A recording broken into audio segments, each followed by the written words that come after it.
Oh, with my door open in the background as well. So, hello, welcome to Wednesday's Wellness Live. Ask me anything on about health, that is. Well, that wasn't very professional. There you go. So, back in focus. Here we are, back in the room. So, today's questions are flu jab related. I'm not an immunologist. This is just, I'm just going to be telling you about some of the studies that have been done. And another question I've had was about liver enzymes and low protein in a blood test. And also I've been asked about one of my favorite binders, binding agents to latch on to toxins to help remove them from the body in a good detox. So let's just keep an eye on other things happening. Let's see if any of this works, shall we? Oh, dear, oh dear, oh dear, oh dear. Okay, so first question. First question is, let's start with the blood test. So basically, I was sent some blood test results, but I wasn't sent all of them. I've just been told that some of them are optimal, some of them are normal. It depends on who's reading of optimal, so I don't really know for sure. But basically, the ones that stood out apparently, and the one I've been asked about is alanine transferase, which is a liver enzyme, and it's high. And also, total protein was low, but very close to normal. So basically, liver enzymes, when they go high, it's usually an indicator that there's something wrong with the liver, but it doesn't actually tell you what. And the other problem with just going on liver enzymes is that very often there can be problems with the liver, and the liver enzymes can actually be normal for a number of reasons. So if you do have a lab test and it comes back and it says, oh, there's nothing wrong with your liver, and all they did was the normal liver enzyme test, which is ALT, alanine transferase, and GGT, tend to be the only two that are commonly done. If they come back normal, that does not mean that your liver is normal, because I think they're only accurate about 36% of the time, something like that. Anyway, it's very low. So you can have liver problems and your liver enzymes can be normal, because, for instance, some toxins actually lower your liver enzymes and some raise them. So you could have a problem with your liver, and you could also be toxic, and this brings down your enzymes to normal, and you may not know at all. So there are other tests. The most sensitive test, I think, is actually blood bile acids. It's a very much more sensitive test for liver problems, but it's almost completely ignored, and it's only ever done on pregnant women. And if you do have it done and you're not pregnant, the normal range is actually outside the range of where it's considered dangerous in pregnancy. So, and you've got a liver problem. So it's all a bit crazy. So if you have got high liver enzymes, it probably does mean that there is something going on, but it doesn't tell you what. But if you've got low protein, here's the thing about low protein. Protein is needed for many different processes in the body, many different processes. First of all, you need it to make all of your muscles and bones. You need it to make muscles and ligaments and tendons. And I'm just being joined by Diana. I should just mute there. There we go. So if you've got low protein, and so you've got lots of aches and pains around the body, okay, if you haven't got enough protein to actually build muscles and ligaments and tendons and joints, it doesn't matter how much you exercise, it doesn't matter how much physical therapy or chiropractic you have, you cannot build new muscle tissue, etc. So you need to get the protein up. Now, protein is also very important for providing some of the things you need to detoxify. And it's not just your liver is your major organ of detoxification, but your skin does, your kidneys do. Every single cell in your body actually gets rid of toxins from itself. And so if you don't have enough protein, your body cannot detoxify properly. And here's another thing, is lots of people have heard of the idea that we've got to alkalize because we're all too acidic. And lots of people say that meat is acidic. And while it's true that meat does break down into acidic components, and that nearly everybody does need to eat more plants to create what's called your bicarbonate buffering system. And your buffering system, the alkalizer system outside of your cells, is primarily the bicarbonate buffering system. Okay, and it doesn't need protein, it needs stuff that you find in pretty much plants. But inside your cells, the major acid buffering system is protein. So again, if you haven't got enough protein, it doesn't matter how many plants you have and how alkaline you are outside of your cells. If you're not getting enough protein, the inside of your cells can be having problems staying at the right pH. Now, why is pH important? Okay, well, your body actually regulates pH to help keep everything where it should be. Okay, if it gets too alkaline, it's a problem. If it gets too acid, it's a problem, because you need the right pH balance pretty much for all of your chemical reactions to happen properly in that area. So different parts of your body, like your stomach, has a very different pH from your colon, different pH from your blood, different pH from muscle cells. Everything's a little bit different. And if everything isn't, if the cells aren't being maintained, or the outside of the cells aren't being maintained at the right pH for that area, the enzymes that are meant to work in that area won't work, the chemical reactions won't work, and so therefore you won't create energy, you won't digest food properly, your brain won't work, you won't be able to heal, etc., etc., etc. So protein is very, very, very important. It's very much underrated, underlooked at, ignored. You also need enough protein in order to lose weight. So you need protein to build muscle and basically gain weight where you want it, but you also need protein to lose weight. So if you have low protein, it's important to increase it some way or another. So liver enzymes, and it can be a reason why your liver enzymes might be high, because you haven't got enough protein to detoxify, for instance. So you've got protein and you've got that. Another question was, what was the question?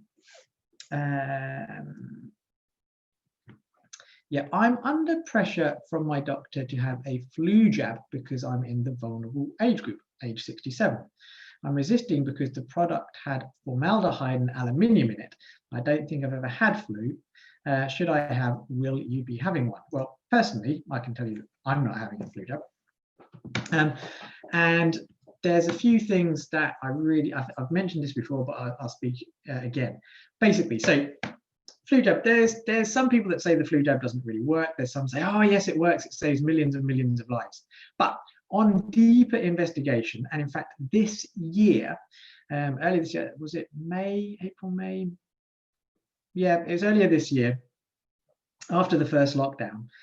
A big study was released. It looked at 7.6 million deaths in those over the age of 55, I think, in the UK. It was all UK deaths, and they looked at, and basically, and the flu jab and flu and hospitalizations and deaths. And it came to the conclusion that basically the flu jab makes no impact on decreasing deaths in the elderly, vulnerable population.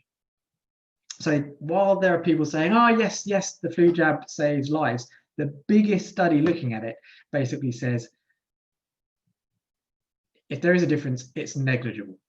Okay, it is not, as we keep on hearing. And so I would say that the advertising we're hearing that the flu jab is your best defense against the flu is actually breaching advertising standards authority regulations, because the science says it's not.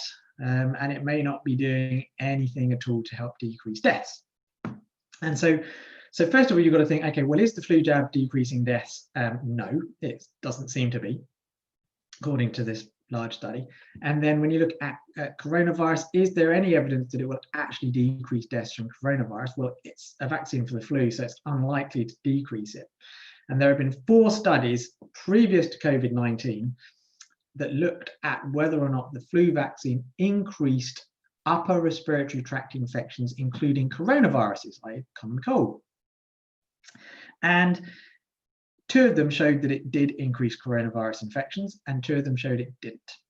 So basically, the idea that there's some kind of scientific rationale for the flu jab helping decrease deaths over the winter period, and it's now more important than ever. The scientific rationale is actually as far as I can tell, it's the opposite. Okay, we'd actually be doing better if we ignored it. Also, it's observational that the countries with the most flu vaccine usage also seem to be the ones that have the worst COVID deaths. So, or the most, basically, more flu vaccines, more COVID deaths. So, yeah, the science would kind of argue that it's possibly not a good idea. So I can't answer whether or not you should have the flu jab. You've got to decide. Look at the science. Go and Google it. Google actually, and don't just go to the Google. Look at PubMed. So basically, look at flu vaccine. Does it decrease mortality? 2020 study. Look it all up and have a look. Basically, did I actually write down the name of the study? I did, but it's somewhere else. So, next question, detoxification, and in particular, binding agents. So detoxification requires you need to have all the right nutrients in your body in order for you to actually change chemicals to get them out of your body. And then basically, eventually everything that's detoxed from your cells, from your brain, from your liver, everywhere, it ends up being passed you either sweat it out. Okay, yes, sweat is actually an important way to actually get rid of toxins. So if you're not sweating on a regular basis, there's actually some toxins that seem to primarily escape through the sweat. So you need to sweat on a regular basis. That's not the question. You also pee stuff out, stuff comes out your tears as well. But the bowels, okay, a lot of it gets dumped into the bowels. And then because of the way that our body works and recycles stuff, some of those stuff will get pulled back into the body again. So you need binding agents to bind to the toxins as they're dumped into the bowel so that they get removed. But there are also binding agents to get inside your body to help remove stuff from your blood and get that out as well. So I was asked, what was the question? What are your favorite binders for detox? Also cost-benefit analysis, i.e. pectosol, which is modified citrus pectin. Is very good but very expensive versus good old activated charcoal. So different binding agents bind to different things. So for instance, psyllium, which is a good form of fiber, that will bind things slightly differently from activated charcoal, which will be different from modified citrus pectin, which has other effects on your system as well, which will act differently from chitosan, that's chitosan. And then you just got ordinary apple fibers, and there's a whole range of different binders. But here are my particular favorite binders. One is called Cyto Detox, which is features molecular clinoptilite fragments and also EDTA. This actually gets inside your system and perhaps even inside your cells, and it helps remove toxins from your body and into the bowel. And so particularly for heavy metals, so if you've got mercury issues and things like that, this is a good one to have, especially for getting stuff from the brain, apparently. Anyway, that's very good, but it's like 80 quid. This is another of my favorites. This is just simply called Bind, and it's got a number of things in it, including a very expensive form of activated carbon, aka activated charcoal, in a very specific way, and some other bits and pieces in there as well. And that's like 50 quid for 120. So basically, when it comes to binding, the more binders you have, the better. So basically lots of extra fiber with your meals, and then between your meals, yeah, activated charcoal, you can have like up to 3 or 4 grams or even 5 grams. It's actually over a short period of time, you can't really have, well, you probably could have too much, but a few grams of charcoal a few times a day away from meals. Chitosan, chitosan, that's also like activated charcoal, very cheap, like 5 quid, and you can get a meaningful dose for a long time. Modified citrus pectin, that is, again, that is better, it binds to different things. So it's worth having all of them basically. And then there are a few others. There's a Nutri Advanced make psyllium and It's got activated charcoal. It's got a few other things in there as well. So that's another good combined binding agent. You can't have too many different binders, really. It's hard to have too many binders when you're doing a detox. The more the merrier is what my overall thoughts are on that. So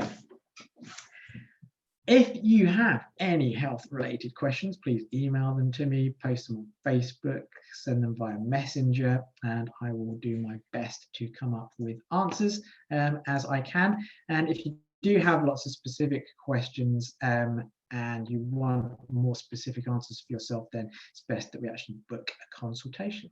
Okay, so thank you very much for watching. I am now going to stop recording. If you do have any questions or if you want to learn more, you can go to the website, bodyandbalanceuk.com, or why not join us on Facebook in the Health Lab. Just search, I think it's the Health Lab 7 you have to actually look for, as in Magnificent 7 Healing Strategies. Be well, everyone, and stay fantastic. And we shall stop there and stop there.